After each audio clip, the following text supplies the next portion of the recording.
Help support AMTV by becoming a patron, an AMTV staff member, and following us over on Twitter. But of course, the big news this year was that in March it was confirmed that Neighbours, an Australian-based soap, would end 37 years after it first began airing in 1985.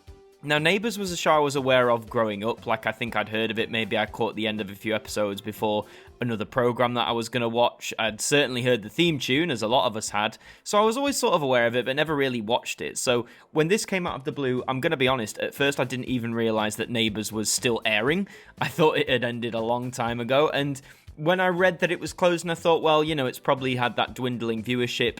It currently airs on Channel 5 here in the UK, which isn't exactly known for gaining audiences compared to the other terrestrial channels, but I think Neighbours has been one of its biggest draws ever since it got acquired by them. And of course, looking to social media, a lot of people are understandably upset. You know, a lot of people have been watching this since the 80s, and even those who joined in the 90s and 2000s, you know, they're gutted that their favourite soap or these characters they've grown fond of, they're going to be gone at the end of July 2022. And I know they're planning this big celebration, like you've got former cast members returning, particularly Kylie Minogue and Jason Donovan, who were on it in the late 80s, and also the music they released around that time. Good bangers, by the way, very of their time, but very good. But they're coming back for the final episode, which must be exciting for Neighbours fans. But, you know, there was a lot of petitions saying, oh, we got to keep Neighbours on the air. But the reason why it's going off is that the production company who currently runs it, Fremantle, they couldn't obtain a new UK broadcaster. I'm not even sure if Neighbours is still being aired in Australia.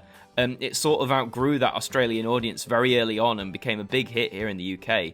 It debuted here in the UK in the autumn of 1986. It was part of the daytime schedule. It became very, very popular with younger audiences. And before long, it was gaining audiences of, I mean, these are crazy numbers, up to 16 million viewers, which, as the article points out, that was more than the entire population of Australia at that time, so that's insane. So, you know, clearly a very big show. The star power of those early days with, like, Kylie Minogue and Jason Donovan, that would have helped as well.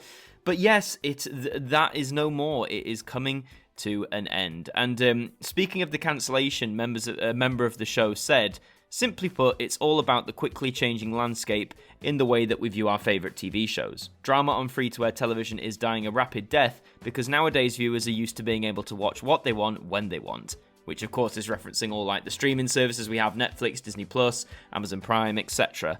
It continues, ultimately, Neighbours is a product in the big business of film and television, and like any other business, if a product isn't making money, it will make way for one that will. All TV shows come to an end. Even the likes of long-time legends such as Coronation Street and Days of Our Lives will eventually cease. Survival of these shows is in the viewer's hands.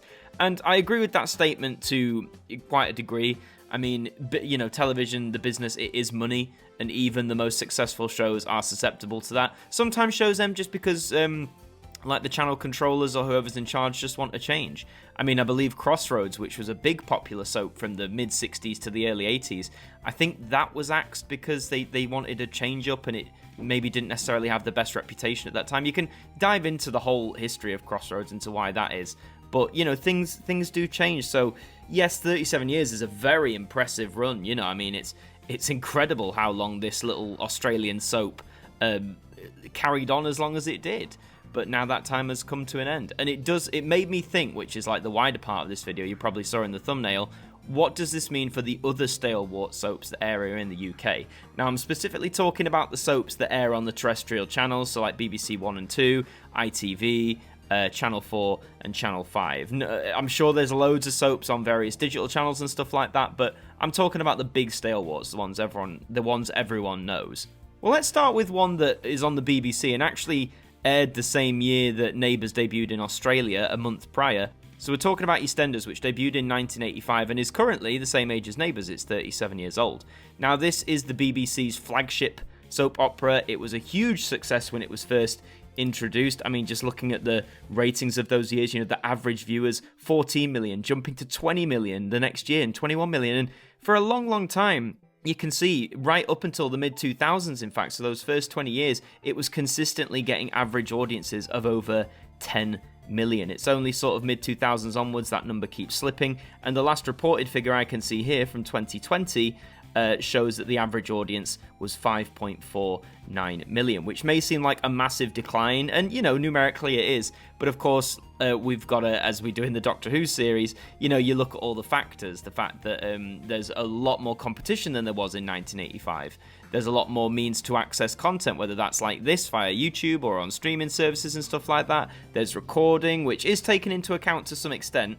But yes, you could argue EastEnders might not be as popular as it used to be, but in the grand scheme of things, it is still one of the BBC's most successful programmes. If you look on the Barb ratings website, which gives you like the official chart positions each week, EastEnders, amongst other soaps that we will talk about, still often ranks within the top 30 programmes every week when it comes to television. So, it's doing well, but I mean, is it going to end? That's the question. There have been some people criticising, like I guess all the long-running shows, especially soap operas, has it run out of ideas? Does it feel a bit tired? Are we relying too much on nostalgia or gimmicks? It's all these questions that affect soaps. I mean, and people will say that, like, of my favourite show, Doctor Who, as well, but I guess with Doctor Who being science fiction, the concepts can be literally endless. The amount of storytelling is virtually endless, or essentially, all the different planets you could explore and all that. Whereas, soap operas, they're sort of limited by the situation. Most of them take place in one location, so like, EastEnders takes place on Albert Square, and that's pretty much it for the most part. So it does make me wonder how much life it has left in it, and especially, you've got to keep your characters interesting to get the audience hooked in. So at the moment, I'd argue there's not any key indicator that EastEnders is going off. But will it survive the 2020s? I'll have to wait and see. But what about its biggest competitor, which of course is Coronation Street? Now this is like the big daddy of soap operas, if you like. It's certainly the longest running one. It first aired on the 9th of December 1960, which makes it over 60 years old, which is, for any TV programme, that is insane. It's definitely the world's longest running television soap opera, of course. And it's broadcast, currently at the time of recording this, over 10,500 episodes, which is pretty mental, if you ask me. So, what's the situation of Coronation Street? Is that in trouble? Well, I think, like EastEnders, viewing figures have declined sort of gradually. Just looking on Wikipedia, which of course, take that with a pinch of salt, that there are references. It says episodes in the 60s, 70s and 80s regularly attracted figures of between 18 and 21 million viewers, which is a massive chunk of the country. It says during the 90s and early 2000s, that dipped to 14 to 16 million, but that's still pretty insane. It says as of 2013, you're getting 9 million per episode, so you can't really complain. In fact, it says the highest viewing figures in its history was in 1989. You got an audience of 26.93 million. Mental. Absolutely mental. So whilst the viewing figures have declined recently, again, I think with it being arguably ITV's strongest programme still, over 6 decades later, I don't think the cast of the Cobbles are going anywhere anytime soon. But ITV have heavy hitters in soaps, man. Their other big programme is Emmerdale, which first was broadcast on the 16th of October 1972, which means, yes, this year it's currently celebrating its 50th anniversary. So to have not only one, but 2 soaps that have been running for over 50 years and still pull in big audiences, it's, soaps, man, the appeal, I wish I understood it. I wish I did. So looking at the ratings, according to this, it says, as of 2022, Emmerdale generally attracts an average of 5 million viewers. Okay, so roughly what EastEnders is getting at the minute. I know ITV recently changed its schedule to basically allow a good time in the evening to be dedicated to the 2 soaps, Corrie and Emmerdale. So, it's very popular still. It says during the 90s, the average was double to 10 or 11 million. So, again, I think it's probably the same case of what we had with EastEnders. It's the fact that change in viewing habits have generally declined things. What was their highest? It says its largest ever audience was 18 million when a plane crashed in the village. Oh dear, when that was in 1993.